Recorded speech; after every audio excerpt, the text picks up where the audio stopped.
கிறிஸ்து தான் உனக்கு ஆலோசனை கர்த்தரா இருப்பாரு. எனக்கு ஆலோசனை யார் தான் இருக்கணும்?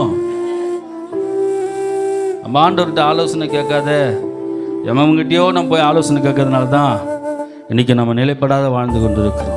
எல்லா காரியமே எல்லா உபதேசங்களும் தேவனிடத்தில் கேள், தேவனிடத்தில் கேள் ஆலோசனை. ஆண்டவர் உனக்கு ஆலோசனை கொடுக்கட்டும். அது நேர்த்தி, அது சமாதானமாய், அது உனக்கு ஆசீர்வாதமா இருக்கும்.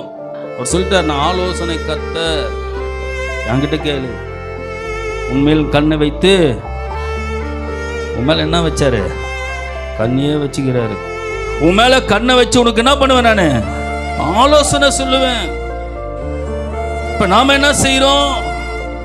அந்த கண்ணை மறந்துட்டு யார் கண்ணையோ போய் தேடி நீ சொல்லுப்பா, புக்கை பார்த்து சொல்லுப்பா, பொய்யான காரியத்தை நம்பி வருகிற கிருபையில் என்ன பண்றோம்? தோக்கடித்து. அதனால ஜாக்கிரதையா இருங்க. கடைசி காலத்துல ரொம்ப ஜாக்கிரதையா.